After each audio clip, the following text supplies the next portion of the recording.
가사소송에서 로펌 선임할 때 추가 비용이 발생하는 경우에 대해 이야기해 보겠습니다. 이혼이나 재산 분할 같은 가사소송을 시작하려고 로펌과 상담하면 보통 기본 선임료를 안내받으실 텐데요.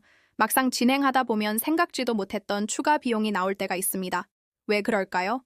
예를 들어 소송을 시작했는데 상대방이 갑자기 새로운 증거를 잔뜩 내거나 재판 결과에 불복해서 항소로 넘어가는 경우가 있어요. 이렇게 되면 변호사 입장에서는 추가로 서면을 더 써야 하고 법원에도 더 자주 나가야 하니 당연히 비용이 발생합니다. 또 법원에서 감정인을 부르거나 특정 사실을 확인하기 위해 기관의 자료를 요청하는 사실조회 절차를 밟을 때도 실비가 들죠. 이런 부분은 처음에 예상하기 어려운 변수라서 계약할 때 빠져 있는 경우가 많습니다. 특히 재산 분할, 양육권, 위자료처럼 여러 문제가 복잡하게 얽혀 있으면 더 그렇습니다. 쟁점 하나하나마다 대응 방식이 다르고 사건이 길어지면 변호사가 계속 신경 써야 할 일도 많아지거든요.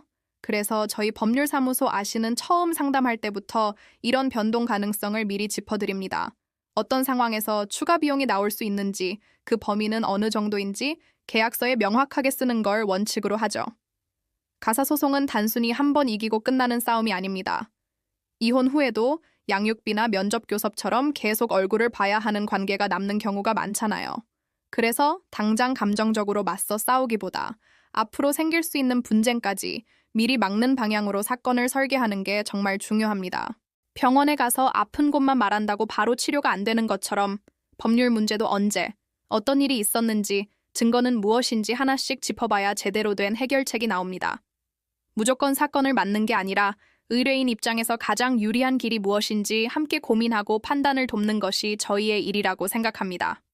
단순히 선임료 금액만 비교하기보다는 어떤 상황까지 책임지고 관리해주는지, 추가 비용의 기준은 명확한지 꼼꼼하게 따져보는 것이 결국 나를 위한 길입니다. 저희 법률사무소 아시는 이런 기준으로 민사, 형사, 부동산, 행정사건 전반을 다루고 있습니다. 변호사 상담이 필요하시면 영상 아래 설명 글을 확인해주세요. 구독과 좋아요는 더 좋은 법률 콘텐츠를 만드는 데 큰 힘이 됩니다.